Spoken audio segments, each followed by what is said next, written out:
நாகப்பட்டினத்தில் நாளை தாவேக தலைவர் விஜய் பிரச்சாரம் மேற்கொள்ள 20 நிபந்தனைகளுடன் காவல்துறை அனுமதி வழங்கியுள்ளது. விஜய் ரோட் ஷோ செல்லக்கூடாது, போக்குவரத்திற்கு இடையூறு ஏற்படுத்தக்கூடாது போன்ற நிபந்தனைகள் விதிக்கப்பட்டிருக்கிறது. இதுகுறித்தான விவரங்களுடன் செய்தியாளர் மூர்த்தி இணைப்பில் இருக்கிறார். வணக்கம் மூர்த்தி, விவரங்கள் என்ன பதிவு செய்யுங்க. வணக்கம். நாகையில் தாவேக தலைவர் விஜய் நாளை புத்தூர் அண்ணா சிலை பகுதியில் பிரச்சாரம் மேற்கொள்ள மாவட்ட காவல்துறை 20 நிபந்தனைகளை விதித்துள்ளது.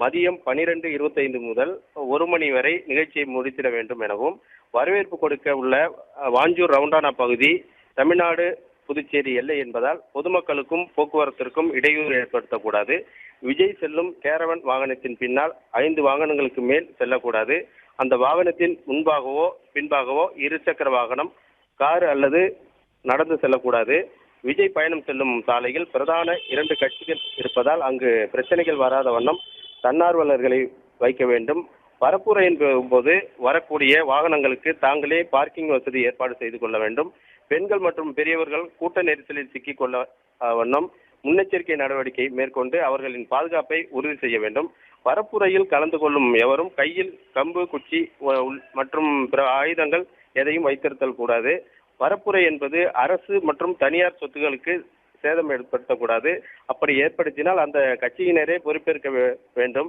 புத்தூர் அண்ணா சிலை பகுதியில் ரயில்வே கேட் இருப்பதால் ரயில் பயணத்திற்கு இடையூறு ஏற்படுத்தும் வகையில் வாகனங்களை நிறுத்தக்கூடாது, புத்தூர் பகுதியில் உள்ள அண்ணா பெரியார் சிலை தடுப்புகள் ஆகியவற்றின் மீது ஏறிக்கொண்டு பொதுமக்களுக்கு இடையூறு ஏற்படுத்தக்கூடாது, உயர்நீதிமன்ற உத்தரவின்படி தேசிய சாலையிலும் மற்ற சாலைகளிலும் இருபுறங்களிலும் விளம்பர பதாகைகள் வைக்கக்கூடாது உள்ளிட்ட 20 நிபந்தனைகளை மாவட்ட காவல்துறை சார்பில் விதிக்கப்பட்டுள்ளது.